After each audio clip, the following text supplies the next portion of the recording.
द्वितीय अध्याय प्रारंभ। ओम मध्यम चरित्र के विष्णु ऋषि महालक्ष्मी देवता उष्णिक छंद शाकंभरी शक्ति दुर्गा बीज वायु तत्व और यजुर्वेद स्वरूप हैं। श्री महालक्ष्मी की प्रसन्नता के लिए मध्यम चरित्र के पाठ में इसका विनियोग है। मैं कमल के आसन पर बैठी हुई प्रसन्न मुख वाली महिषासुर वर्धिनी भगवती महालक्ष्मी का भजन करता हूँ, जो अपने हाथों में अक्षमाला, फरसा, गदा, बाण, वज्र, पद्म, धनुष, कुंडिका, दंड, शक्ति, खड्ग, ढाल, शंख, घंटा, मधुपात्र, शूल, पास और चक्र धारण करती है। ऋषि कहते हैं, पूर्व काल में देवताओं और असुरों में पूरे 100 वर्षों तक घोर संग्राम हुआ था। उसमें असुरों का स्वामी महिषासुर था और देवताओं के नायक इंद्र थे। इस युद्ध में देवताओं की सेना महाबली असुरों से परास्त हो गई। संपूर्ण देवताओं को जीतकर महिषासुर इंद्र बन बैठा। तब पराजित देवता प्रजापति ब्रह्मा जी आगे करके उस स्थान पर गए जहां भगवान शंकर और विष्णु विराजमान थे। देवताओं ने महिषासुर के पराक्रम तथा अपनी पराजय का यथावत वृत्तांत उन दोनों देवेश्वरों से विस्तार पूर्वक कह सुनाया। वे बोले, भगवान महिषासुर सूर्य, इंद्र, अग्नि, वायु, चंद्रमा, यम, वरुण तथा अन्य देवताओं के भी अधिकार छीनकर स्वयं ही सबका अधिष्ठाता बन बैठा है। उस दुरात्मा महिष ने समस्त देवताओं को स्वर्ग से निकाल दिया है। अब वे मनुष्यों की भांति पृथ्वी पर विचरते हैं। दैत्यों की यह सारी करतूत हमने आप लोगों से कह सुनाई। अब हम आप का ही शरण में आए हैं, उसके वध का कोई उपाय सोचिए। इस प्रकार देवताओं के वचन सुनकर भगवान विष्णु और शिव ने दैत्यों पर बड़ा क्रोध किया। उनकी भौहें तन गई और मुंह टेढ़ा हो गया। तब अत्यंत कोप में भरे हुए चक्रपाणी श्री विष्णु के मुख से एक महान तेज प्रकट हुआ। इसी प्रकार ब्रह्मा, शंकर तथा इंद्र आदि अन्य देवताओं के शरीर से भी बड़ा भारी तेज निकला। वह सब मिलकर एक हो गया।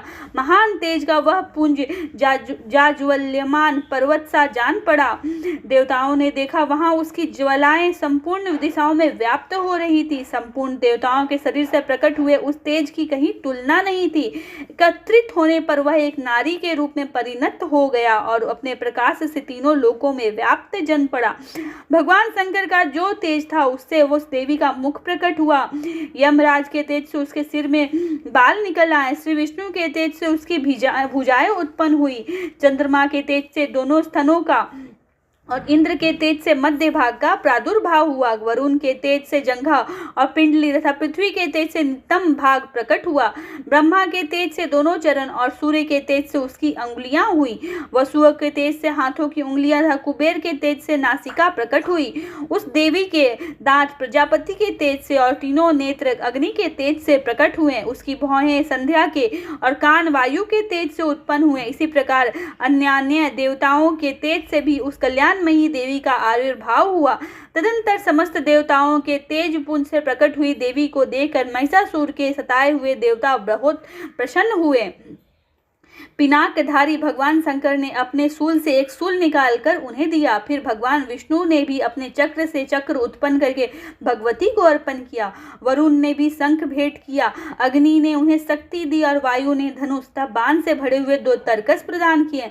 सहस्त्र नेत्रों वाले देवराज इंद्र ने अपने व्रज से व्रज उत्पन्न करके दिया और ऐरावत हाथी से उतरकर एक घंटा भी प्रदान किया। यमराज ने काल दंड से दंड, वरुण ने पास, प्रजापति ने स्पष्ट तिकाचकली की माला तथा ब्रह्मा जी ने कमंडल की भेंट किया। सूर्य ने देवी के समस्त रोमकूपों में अपनी किरणों का तेज भर दिया। काल ने उन्हें चमकती हुई ढाल और तलवार दी। क्षीर समुद्र ने उज्जवल हार तथा कभी जीर्ण न होने वाले 2 दिव्य वस्त्र भेंट किए। साथ ही उन्होंने दिव्य चूड़ामणि, 2 कुंडल, कड़े, उज्जवल अर्धचंद्र, सब बाहुओं के लिए केयूर, दोनों चरणों के लिए निर्मल नुपुर, गले के लिए की सुंदर हंसली और सब अंगुलियों में पहनने के लिए रत्नों की बनी अंगूठियां भी दी। विश्वकर्मा ने उन्हें अत्यंत निर्मल फरसा भेंट किया। साथ ही अनेक प्रकार के अस्त्र और अभेद्य कवच दिए। इनके सिवा मस्तक और वक्ष स्थल पर धारण करने के लिए कभी न कुम्भलाने वाली कमलों की मालाएं दी। जल्दी ने उन्हें सुंदर कमल का फूल भेंट किया। हिमालय ने सवारी के लिए सिंह तथा भांति भांति के रत्न समर्पित किए। धनाध्यक्ष कुबेर ने मधु से भरा पान पात्र दिया तथा संपूर्ण नागों के राजा शेष ने, जो इस पृथ्वी को धारण धारण करते उन्हें बहुमूल्य मणियों से विभूषित नाग का हार भेंट किया। इसी प्रकार अन्य देवताओं ने भी आभूषण और अस्त्र शस्त्र देकर देवी का सम्मान किया। तत्पश्चात उन्होंने बारंबार अट्टहास करके उच्च स्वर से गर्जना की। उनके भयंकर नाद से संपूर्ण आकाश गूंज उठा। देवी का यह अत्यंत उच्च स्वरूप से किया हुआ सिंहनाद कहीं समा न सका। आकाश उसके सामने लघु प्रतीत होने लगा। उसके बड़े जोर की प्रतिध्वनि हुई जिससे संपूर्ण विश्व में हलचल मच गई और समुद्र कांप उठे, पृथ्वी डोलने लगी और समस्त पर्वत हिलने लगे। उस समय देवताओं ने अत्यंत प्रसन्नता के साथ सिंह वाहिनी भावनी से कहा, हे देवी तुम्हारी जय हो। साथ ही महर्षियों ने भक्ति भाव से विनम्र होकर उनका स्तवन किया। संपूर्ण त्रिलोकी की को क्षोभग्रस्त देख दैत्यगण अपनी समस्त सेनाओं को कवच आदि से सज्जित कर हाथों में हथियार ले सहसा उठकर खड़े हो गए। और उस समय महिषासुर ने बड़े क्रोध में आकर कहा, आह यह क्या हो रहा है। फिर वह संपूर्ण असुरों से घिरकर उस सिंहनाद की ओर लक्ष्य करके दौड़ा और फिर आगे पहुंचकर उसने देवी को देखा जो अपने प्रभाव से तीनों लोगों को प्रकाशित कर रही थी। उनके चरणों के भार से पृथ्वी दबी जा रही थी। माथे के मुकुट से आकाश में रेखा सी खींच रही था। वे अपने धनुष के टंकार से सातों पातालों को क्षुब्ध किए देती थी। देवी अपनी हजारों भुजाओं से संपूर्ण दिशाओं को आच्छादित करके खड़ी थी। तदंतर उनके साथ दैत्यों का युद्ध छिड़ गया। नाना प्रकार के अस्त्र शस्त्रों के प्रहार से संपूर्ण दिशाएं उद्भासित होने लगी। चिछूर नामक महान असुर महिषासुर का सेना नायक था, देवी के साथ युद्ध करने लगा और दैत्यों की चतुरंगनी सेना साथ लेकर चावड़ भी लड़ने लगा। 7,000 रथियों के साथ आकर उदग्र नामक महादैत्य ने लोहा लिया। 1 करोड़ रथियों को साथ लेकर महाहनु नामक दैत्य युद्ध करने लगा, जिसके रोए तलवार के समान तीखे थे। वह असीलोमा नामक दैत्य 5 करोड़ रथी सैनिकों सहित युद्ध में आ डटा। 60 लाख रथियों से घिरा हुआ वासवकाल नामक दैत्य भी उस युद्ध भूमि में लड़ने लगा। परिवारित नामक राक्षस हाथी सवार और घुड़सवारों के अनेक दलों तथा 1 करोड़ रथियों की सेना लेकर युद्ध करने लगा। विडाल नामक दैत्य 5 अरब रथियों से घिरकर लोहा लेने लगा। इसके अतिरिक्त और भी हजारों महादैत्य रथ, हाथी और घोड़ों की सेना साथ लेकर वहां देवी के साथ युद्ध करने लगे। स्वयं महिषासुर उस रणभूमि में कोटि कोटि सहस्त्र रथ, हाथी और घोड़ों की सेना से घिरा हुआ खड़ा था। वे दैत्य देवी के साथ तोमर, भिंडीपाल, शक्ति, मूषल, खड्ग, परशु और पटिस आदि अस्त्र शस्त्रों का प्रहार करते हुए युद्ध कर रहे थे। कुछ दैत्यों ने उन पर शक्ति का प्रहार किया, कुछ लोगों ने पास फेंके, तब कुछ दूसरे दैत्यों ने खड्ग प्रहार करके देवी को मार डालने का उद्योग किया। देवी ने भी क्रोध में भरकर खेल खेल में ही अपने अस्त्र शस्त्रों की वर्षा करके दैत्यों के वे समस्त अस्त्र शस्त्र काट डाले। उनके मुख पर परिश्रम की तथा या थकावट का रंच मात्र भी चिन्ह नहीं था। देवता और ऋषि उनकी स्तुति करते थे और भगवती परमेश्वरी दैत्यों के शरीर पर अस्त्र शस्त्रों की वर्षा करती रही। देवी का वाहन सिंह भी क्रोध में भरकर गर्दन के बालों को हिलाता हुआ असुरों की सेना में इस प्रकार विचरने लगा मानो वनों में दावानल फैल रहा हो। रणभूमि में दैत्यों के साथ युद्ध करती हुई अंबिका देवी ने जितने निश्वास छोड़े थे वे सभी तत्काल सैकड़ों हजारों गणों के रूप में प्रकट हो गए और परशु, भिंडीपाल, खड्ग तथा पटिस आदि अस्त्रों द्वारा असुरों का सामना करने लगे। देवी की शक्ति से बढ़े हुए वे गण असुरों का नाश करते हुए नगाड़ा और शंख आदि बाजे बजाने लगे।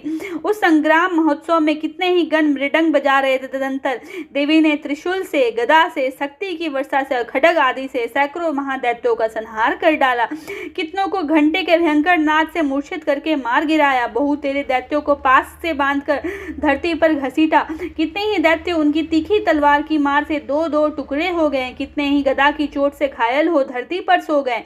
कितने ही मूसल की मार से अत्यंत आहत होकर रक्त वमन करने लगे। कुछ दैत्य शूल से छाती फट जाने के कारण पृथ्वी पर ढेर हो गए। उस रणांगन में बाण समूहों की वृष्टि से कितने ही असुरों की कमर टूट गई। बाज की तरह झपटने वाला देव पीड़क दैत्यगण अपने प्राणों से हाथ धोने लगे। किन्हीं की बाहें छिन्न भिन्न हो गई, कितनों की गर्दनें कट गई, कितने ही दैत्यों के मस्तक कट कट कर गिरने लगे। कुछ लोगों ने शरीर के मध्य भाग में ही विदीर्ण हो गए। कितने ही महादैत्य जांघें कट जाने से पृथ्वी पर गिर पड़े। कितनों के ही देवी ने एक बाह, एक पैर और एक नेत्र वाला करके टुकड़ों में चीर डाला। कितने ही दैत्य मस्तक कट जाने पर भी गिरकर फिर उठ जाते और केवल धड़ के ही रूप में अच्छे अच्छे हथियार हाथ में ले देवी के साथ युद्ध करने लगते थे। दूसरे कबंड युद्ध के बाजों की लय पर नाचते थे। कितने ही बिना सिर के धड़ हाथों में खड़ग, शक्ति और रिष्टि लिए दौड़ते थे और दूसरे महादैत्य ठहरो ठहरो यह कहते हुए देवी को युद्ध के लिए ललकारते थे। जहां वह घोर संग्राम हुआ था वहां की धरती देवी के गिराए हुए रथ, हाथी, घोड़े और असुरों की लाशों से ऐसी पट गई थी कि वहां चलना फिरना असंभव हो गया था। दैत्यों की सेना में हाथी, घोड़े और असुरों की शरीरों से इतनी अधिक मात्रा में रक्तपात हुआ था कि थोड़े ही देर में वहां खून की बड़ी बड़ी नदियां बहने लगी।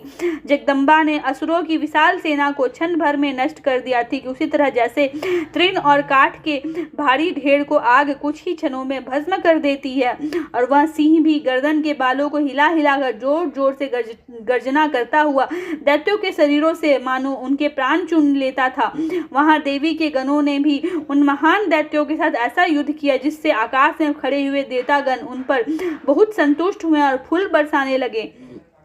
इस प्रकार श्री मार्कंडेय पुराण में सर्वाणी मनवंतर की कथा के अंतर्गत देवी महात्म्य महिषासुर की सेना का वध नामक दूसरा अध्याय पूरा हुआ।